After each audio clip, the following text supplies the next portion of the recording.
Assalamualaikum warahmatullahi wabarakatuh.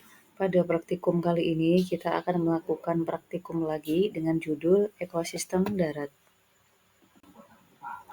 Ekosistem merupakan suatu satuan fungsional yang menyangkut proses interaksi dari organisme dengan lingkungannya, meliputi aliran, energi, rantai atau jaring makanan, siklus biogeokimia, perkembangan dan pengendalian. Suatu ekosistem terdapat komponen biotik yang terdiri dari produsen atau tumbuhan, konsumen atau hewan, dan dekomposer atau pengurai, serta suatu komponen abiotik yang terdiri dari bahan organik, dan kondisi iklim. Ditinjau dari cara terbentuknya, terdapat dua jenis ekosistem yaitu ekosistem alami, misalnya hutan, padang rumput, laut, danau, padang pasir, pantai, dan ekosistem buatan, misalnya kolam ikan, sawah, ladang atau kebun, dan akuarium. Tujuan pada praktikum ekosistem darat yaitu membandingkan komponen-komponen yang terdapat pada ekosistem darat alami dan buatan. Alat dan bahan yang digunakan yaitu 1. Seperangkat alat tulis, 2. Lup atau kaca pembesar, 3. Barometer, yang keempat lingkungan sekitar. Pada ekosistem darat buatan, saya mengamati ekosistem sawah. Pada ekosistem darat buatan, suhunya mencapai 24 derajat Celcius. Saya mengukur suhunya dengan menggunakan barometer di HP karena tidak mempunyai alat barometer. Kemudian untuk tumbuhan, saya menemukan tanaman padi, ada pohon pepaya, kemudian pohon pisang, ada juga tanaman putri malu, dan yang terakhir ada tanaman kencana ungu. Dan untuk hewannya, saya menemukan yang pertama yaitu ayam, kemudian ada lebah,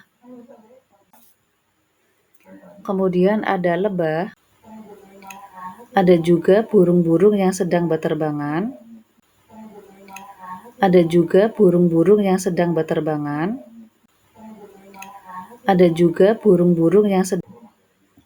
kemudian saya menemukan kupu-kupu. Kemudian untuk pengurai atau dekomposer, ada jamur, bakteri, dan kacang tanah. Kemudian pada ekosistem darat alami, saya mengamati tumbuhan, hewan, dan pengurai yang ada di hutan. Kemudian pada ekosistem darat alami, saya mengamati tumbuhan, hewan. Pada ekosistem darat alami, yaitu hutan, suhunya mencapai 24 derajat Celcius. Yang pertama, saya menemukan kupu-kupu. Hewan selanjutnya yang saya temukan adalah siput. Ada juga kutub putih.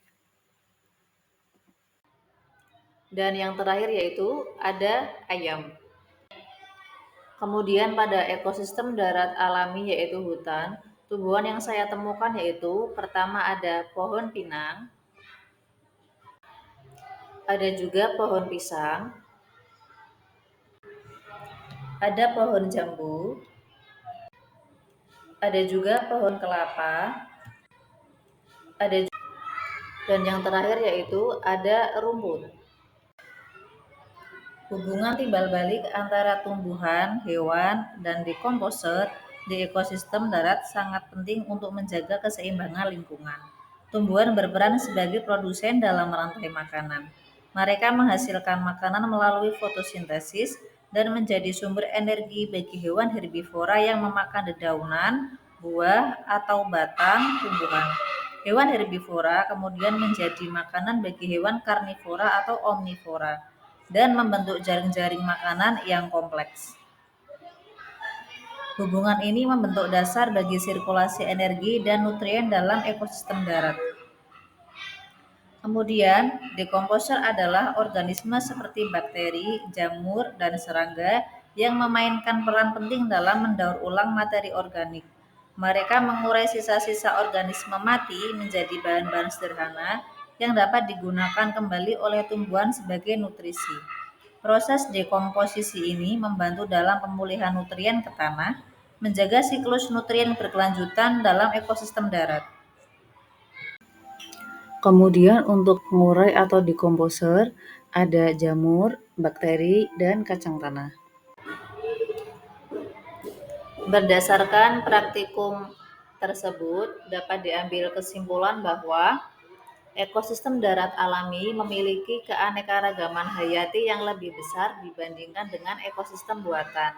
Ekosistem alami cenderung menampung berbagai spesies tanaman, hewan, dan mikroorganisme yang hidup dalam keseimbangan alaminya. Di sisi lain, ekosistem buatan seringkali memiliki keanekaragaman hayati yang lebih rendah karena terbatasnya ruang dan variasi habitat yang disediakan.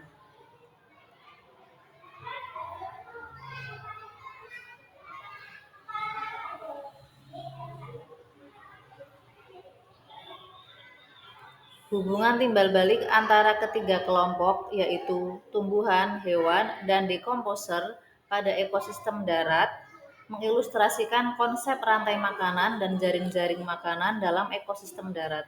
Setiap elemen memiliki peran penting dalam menjaga keseimbangan ekosistem dan kelangsungan hidup yang berkelanjutan.